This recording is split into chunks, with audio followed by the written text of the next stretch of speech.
तर जय महाराष्ट्र भावांनो, आजच्या व्हिडिओमध्ये मी तुम्हाला कबुतरांचं नियोजन दाखवणार आहे. हे आपलं शेड आहे बघा. आणि शेडमधनं आतमध्ये आल्यावरतीच इथे दरवाजाच्या वरतीच कबुतरांचं नियोजन आहे.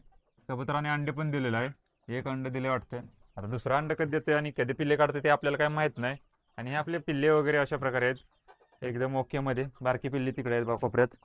हे कोंबड्या बघा अशा दमवतात आतमध्ये जाऊन पिंजरा उघडा ठेवल्यावर. त्यामुळे असे त्यांना फटके देणं अधूनमधून जरा गरजेचं आहे.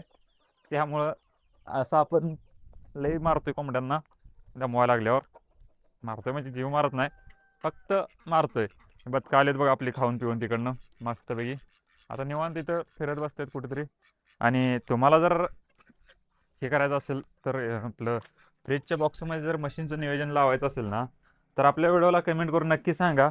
अशा प्रकारे नियोजन कसं केलं ते तुम्हाला पूर्ण व्हिडिओ याचा बघायचा असेल तर आपल्याला लगेच कमेंट करून नक्की सांगा, ते पण मी दाखवेल तुम्हाला. तर अशा प्रकारे आपण नियोजन वगैरे केलेलं आहे हे फ्रीजचं. ही काय मशीन आपली सध्या बंदच आहे, कारण ही उंदराने इथं लय घोळ केला आहे, होल मोठे करून टाकले दोन्ही पण तिथले. कारण ते काय खाली ठेवलेली आपण मशीन. एकच उंदीर होता, त्याला मारला, तो पण संपला. हे दोघे बजन बघा भांडणं करत बसतात खाऊन पिऊन. तर आजच्या व्हिडिओमध्ये एवढंच. भेटूया आता उद्या एका नवीन व्हिडिओमध्ये. आणि तुम्हाला जर ते मशीनचं जर हे पाहिजे असेल ना, म्हणजे कसं काय काय नियोजन केलं ते जर बघायचं असेल ना, तर आपल्याला कमेंट करून नक्की सांगा. उद्याच्या व्हिडिओमध्ये मी ते नक्की दाखवेन. तर चला, आजच्या व्हिडिओमध्ये एवढंच. भेटूया आता उद्या एका नवीन व्हिडिओमध्ये.